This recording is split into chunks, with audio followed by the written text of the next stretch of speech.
So, Sixers win this 117-93. There's so many things that I want to touch on. The first thing I want to touch on is the Oklahoma City Thunder have some nice young players. Tony Bradley, I was on the train wagon before anybody else because I saw on tape, it flashed to me, you're 6'10", you have a 7'5" wingspan, you have these nice wide shoulders, and you just play hard to the rim, and you play with your nose to the ball. When you have those intricate level skills for the center position, like there are certain things that you have to have at positions in order to be effective. There are things to look for from a power forward. There are things to look for from a small forward, from a shooting guard or a point guard. And so when Tony Bradley flashed his skills at the center position, that's when I knew. Like, if you have that touch at the rim and you're playing up high and keep it up high, as Ala Abdenabi would say, you can't teach that. Or you can teach that, but the repetition and the practice, and to get it to the level where Tony Bradley got it, Doc Rivers gave him a bunch of praise. It's a tough trade. If George Hill comes here, plays 30 minutes a night, solidifies that point guard position, and we win a championship, totally worth it in the short term.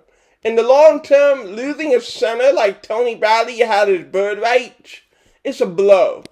It's a blow. Because that kid, and I'm happy for him, by the way, though. As great as it would have been to have Tony Bradley and Embiid insurance, as great as that would have been,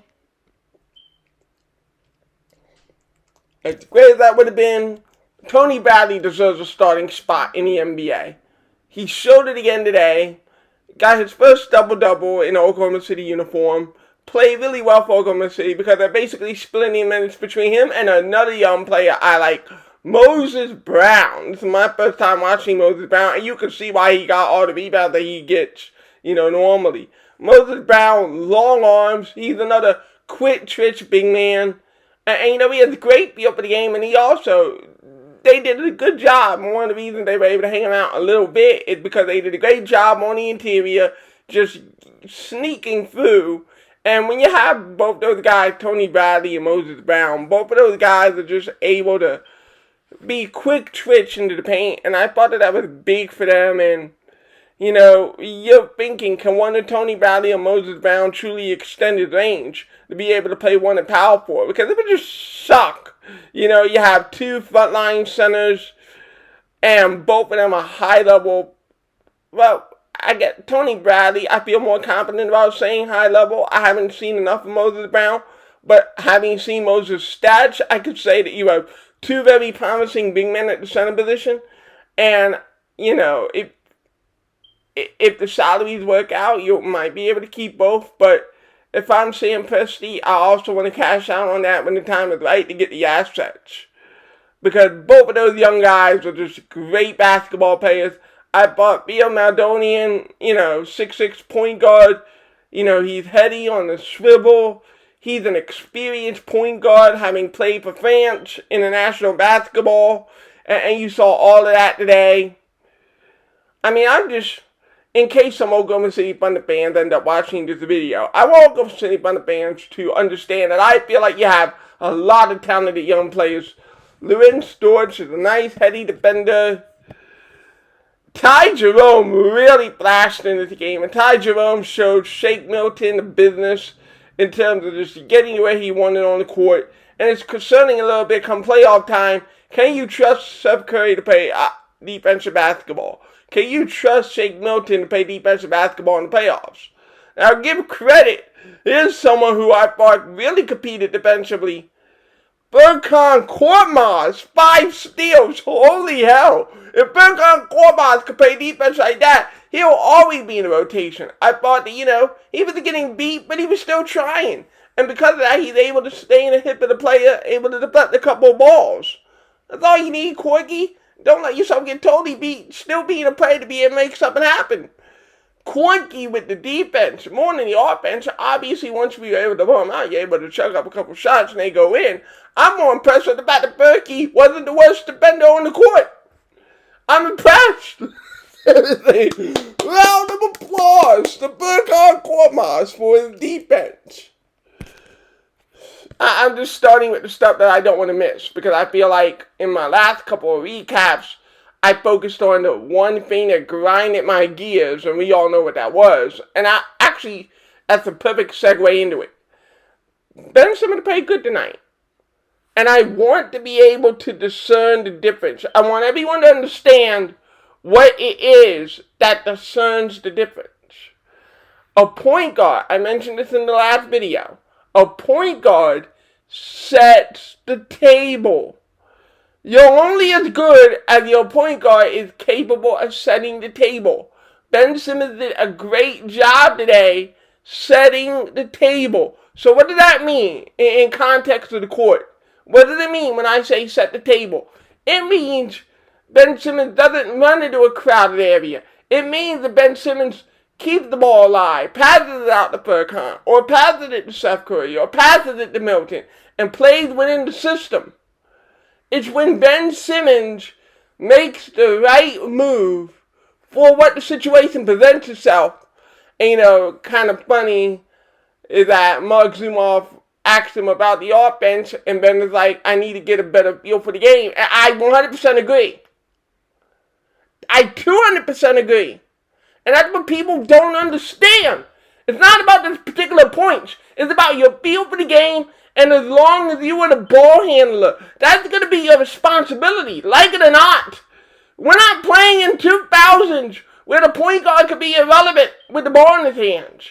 You have to make good decisions with the basketball in the year 2021. Either that or be some spot shooter, and we know that's not going to happen. So it's not about, the point. Although, yeah, I would definitely like that, considering you're paying the guy $30 million.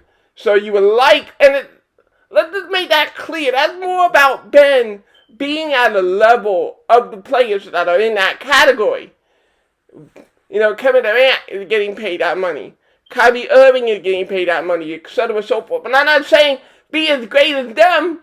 But I am saying, if you have a Joel Embiid healthy, if you have a Tobias Harris that's healthy, I want you to be at their level in terms of offensive productivity.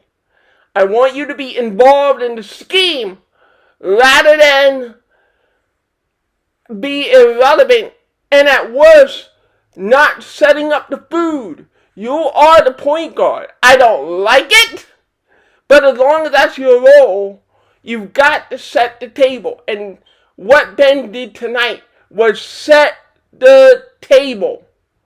Set the table from the guard spot. And I feel like he did that better.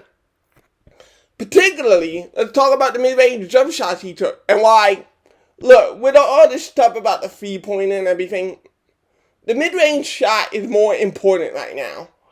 Because it's more important for two reasons. Number one, we all know Ben's not taking this free. So once we get that out of our head, number two, think about how Zion Williamson played us when we played the Pelicans. Because Zion was able to look at the rim, the defender had to hesitate. Because you don't know what Zion's going to do. Is he going to go left? Is he going to go right? Or is he going to pull up in that 15-foot area? Ben Simmons having a 15-foot jump shot right now is infinitely more important than the free ball. It is infinitely more important that he has a 15-footer so that when he does that inevitable stop the free throw line, he's able to release, pump fake that shot credibly. Like, you don't even see Ben Simmons with a pump fake. Why? Who the hell would bite on a Ben Simmons with a pump fake?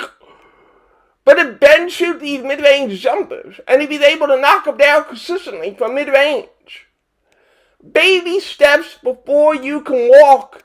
And like DJ alluded to correctly, who cares if you put them up in practice? You have to shoot them in the game.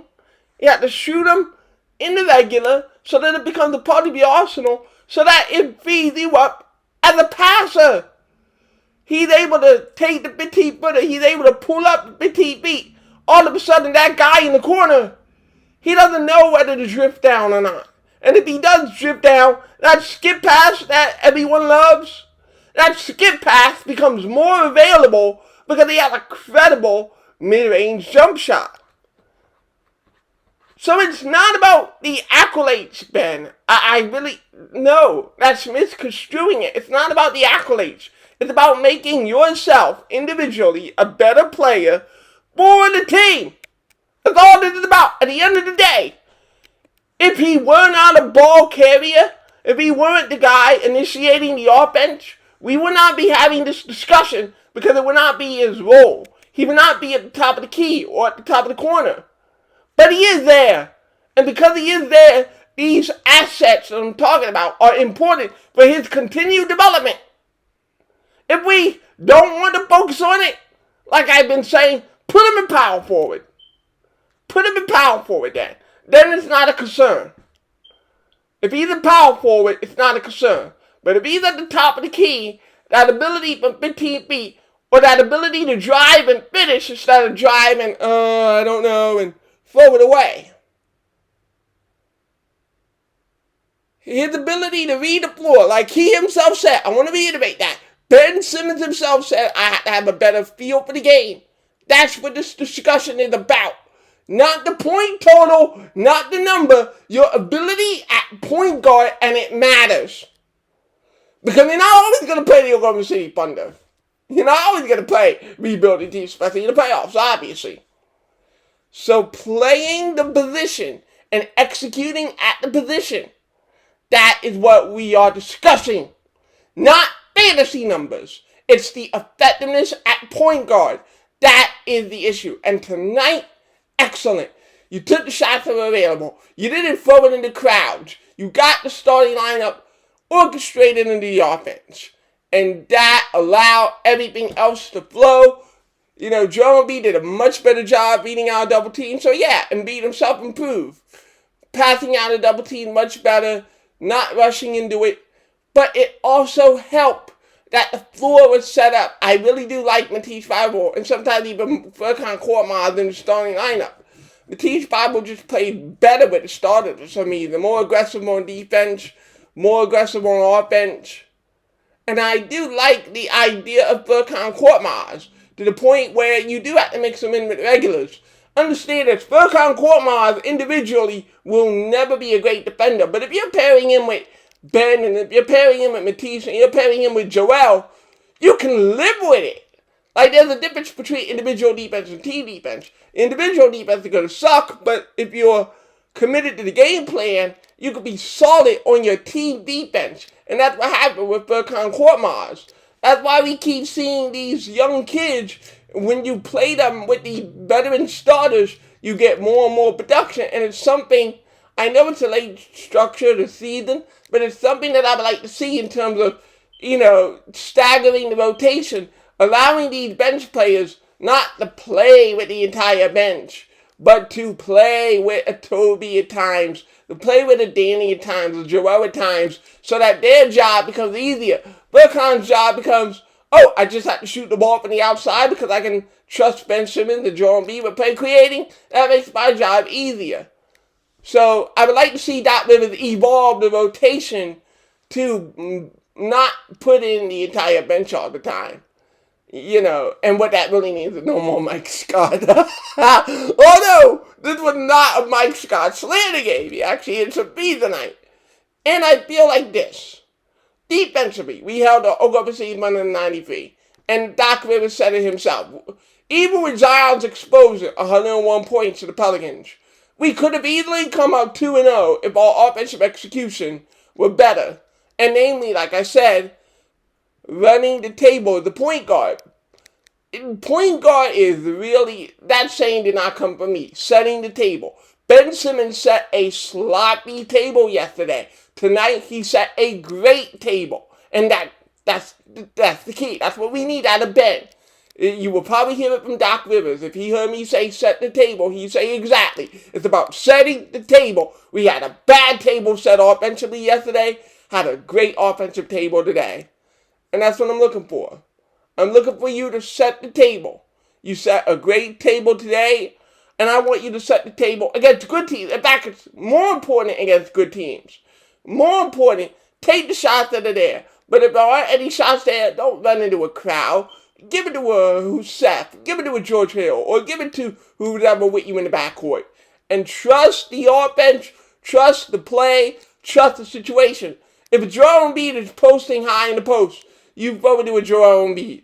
I want Ben Simmons to, as he said, Ben Simmons himself said it, okay? If Ben said it, Ben saying this, I've been saying this for weeks. But now that Ben came out with it, I hope it's okay to say, read the floor better, set the table better.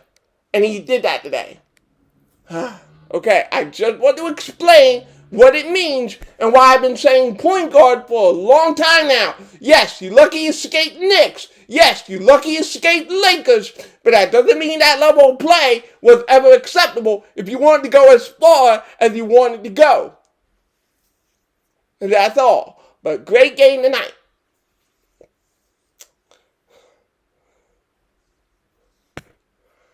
Joel Embiid, I touched on it a little bit. Joel Embiid improved, obviously, in terms of passing out the double team. But Joel Embiid's offense was ridiculous. Joel Embiid had this underhook layup shot like he's Julius Erving. A 7-foot, 280-pound Julius Erving. Like, when that shot went in, and it wasn't like some fluke shot either. He lays it on the glass and in. Like I said, Julius Erving, like there was no doubt. It was smooth as hell. Joel Embiid continues to impress me. And here's the thing about superstars, right? A superstar can always have a bad game. Superstars have a bad game. LeBron James had a bad game. Kobe Bryant had a bad game. I had a bad game. It happens. But what determines a superstar? What is the difference from a superstar and a role player or an all-star? What is the difference? Is Joel Embiid comes back 24 hours later and puts up 27, 9 rebounds, 4 assists, and 4 blocks. This defense was tremendous today. Like, I know the Oklahoma City Thunder did a great job, like I mentioned earlier at the top of the video. Tony Bradley and Moses Brown did a hell of a job of slipping in. They got great young big men. And they're going to have a bright future in the league in the center position and be able to keep both of them. Or even just keep one of them. Both of them look like they have starting potential in this league. So your center position right now, if you're the Thunder, is gravy as hell. But even in spite of that, in spite of those young centers for the Thunder playing great basketball, Joel Embiid dominated the interior on the defensive end. Like, he snuck out a couple of shots, and he really literally saved, I think, about like 8 points in terms of the paint. And if you think that's a big deal, the Oklahoma City Thunder only scored 93. Easy could score 100, 102. And if the game is closer, you never know what happened. So his dominance on the interior defensively was really notable, even more than his offense. Because you always know his offense is going to be there. But when Joel Embiid is dominant in the paint defensively like that, if we get that Joel Embiid defensively in the playoffs, it is over. We just saw Andre Drummond rip apart the Brooklyn Nets. Andre Drummond. And I think all the Phillies knows about Andre Drummond, right? All the Philadelphia knows about Andre Drummond. If we get this Joel Embiid, and if Ben Simmons sets the table right, we could still do this. We can still do this. Because we were without Tobias Harris. We were without Danny Green. But in another way, I kind of like it because, again, the players not only stepped into the roles, but also you play the game a little bit differently, a little bit more energy, a little bit more attacking off of the screen and rolls. Danny Green is not naturally a ball handler. So when you replace Danny Green with a Berkey, even though Berkey sucked at it, Berkey wants to dribble the ball. I don't know why, but Berkey wants to dribble the ball. And it gives you another live ball option. And it gets to what I was saying, earlier, a couple of videos, and what I was saying in the conversations with Dylan on the painted lines. I'm like, this is why George Hill is over Seth Curry. You need another ball handler, and Seth Curry has never been that. Although he made 2 great interior passes to Joel Embiid tonight, but Seth Curry is a spot shooter. That's all he's ever going to give you. He's not going to give you the 6'4" with 6'9" wingspan. He's not going to give you the ability to dribble drive and get into the lane. Seth Curry will still get 25 minutes a night. You'll still get minutes with Embiid and Simmons. But it's Seth Curry that you're going to have to mix and match now. Because George Hill, when he comes back, is the more complete player, offensively and defensively, and upgrades you in both of those categories. He's just a better player than Steph Curry, and that should be obvious in the fact that George Hill not only 11-year veteran first round pick, but it had been a starter for multiple playoff teams. So it's kind of inevitable that George Hill is going to get the starting spot. Like, it's never been in doubt. It's never been in question. Because at the end of the day, spot shooting is spot shooting, and you need more than spot shooting to win a championship. What you wanted was a shooter who can do more things. And yes, that was in theory Josh Richardson, but Josh Richardson, he only had that 1 year in Miami. Understand, like, that's going to be the difference, the separating factor from a Josh Richardson and George Hill. George Hill has done this for 11 years. Josh Richardson had a breakout year in Miami and had to match it 6. And that happens. And that was kind of the fault of Elton Brand there. You're literally reaching for the guy with a 1 year flash. I would have rather done what it took to convince Jimmy, we're not going to control you, shit like that, water under the bridge. But George Hill has done this more consistently. He has shot more consistently, and he can handle the ball. You don't have to choose now between, do I need a secondary point guard or do I need a shooter? You now have both. So he's going to be in a lineup. And Seth Curry compared with Shake Milton. Or here's another way to put it. Having the elite starting guard, well, not elite, I mean, that's overselling George Hill, but he's productive. Having a productive, low-key starting point guard in the starting lineup, as opposed to what would be a very, very rich-looking backup point guard, come on. Really, it's kind of like with the upper class, lower class. Sorry, Shake Milton. You get the Seth Curry. You don't get the George Hill. Ben Simmons gets the George Hill. Joel Embiid gets the George Hill. You get the Seth Curry. That's life, okay? And that's a lot better than Burkhan Korkmaz. Seth Curry with Shake Milton is better than Shake Milton and Burkhan Korkmaz. Literally. And even Burkhan will probably end up getting some backup small forward minutes. As he just took Danny Green's role, with Danny Green being out today, and being seamless with it. So I can see Burkhan Korkmaz actually being the backup small forward rather than taking one of the guard spots. So you could see Curry, Milton, and Korkmaz literally all come in that 8-9-man rotation. And have all 3 of those guys on the floor, it will be a lot of shooting and a lot of creating. So overall, George Hill added the depth no matter which way it goes. But I'm just saying that based on an 11-year experience where you play with Giannis and when you play with LeBron, so you already have experience playing with guys like Ben Simmons, I'm just saying it's 99% guaranteed that he's going to be a starting lineup. That's all. It's what that is. But it was a great win. Great bounce back win, and the Nets lose. And just when we thought, oh my God, we can never beat the Nets. Because lack of playmaking, and that's still a concern. Hopefully George Hill was able to plug this in. Because again, you're not always going to play the Oklahoma City Thunder, but the Nets' lack of interior defense is going to be there. And for me, go look back at the last 10 NBA championships. Actually, no. You can even just go look back to the bubble. Nikola Jokic, Bam Adebayo, and Anthony Davis. When you don't have the ability, when you don't even have the pretense of protecting the rim, how can you seriously get to the Eastern Conference Finals, NBA Championship? How can you seriously get there when you don't even have the slightest? You don't even have the slightest big man. What can you do? So it isn't just about their defensive rating or anything like that. If the Nets win the title, they would be the first team ever without a credible center in their lineup. And I think that history speaks against them. Will it be us in the Eastern Conference Finals? Will it be the Milwaukee Bucks? I don't know. But someone is beating the Nets in the 7-game series.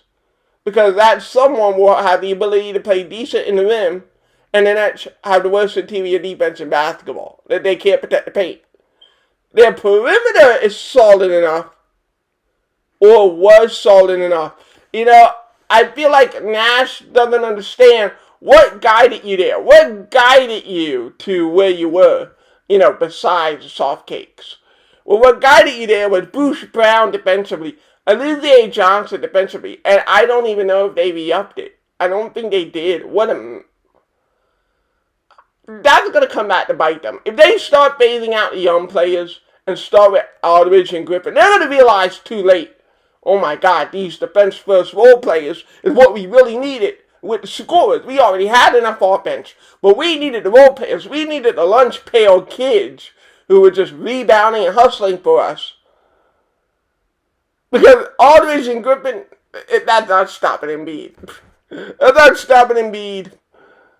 And I think the Claxton 10 minutes tonight isn't going to make any difference at all.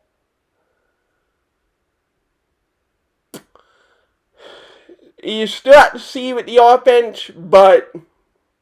And the reason this is a little bit longer video is that we tackled a lot, and I wanted to tackle the opposition. Because they're young players that play great basketball. The box score doesn't show it, but I like what Oklahoma City is building for the future. It's going to be scary for them in a couple of years. Sympathy has 40 first-round draft picks. Literally. Or it's 40 picks overall, 20 versus 20 seconds. And because rosters only go 15, a lot of them are definitely going to be dealt. But oh my God. Sam Presti had the ability to turn over that roster a million times fold. It's going to be very interesting to see. Because here's the thing, and somebody say, Sam Hinkie didn't have a Paul George type. No, he had a Drew, and he turned out and earned the well. So, even though Sam Presti came into this with the asset of Paul George, the turn Paul George and the way he turned Paul George into because of Kawhi Leonard, Sam Presti is like, thank you, Kawhi. Thank you for that. Although the Clippers, especially if they re-sign Kawhi, it's not going to be as big, but just having an asset period is going to help them with the rebuild.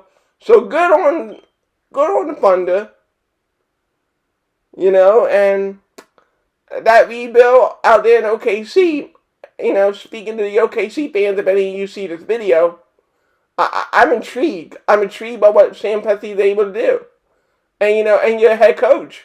He's a smart head coach. He talked about rotating on defense. He talked about keeping it slow and just getting Sixers moving, which I really thought was a smart game plan.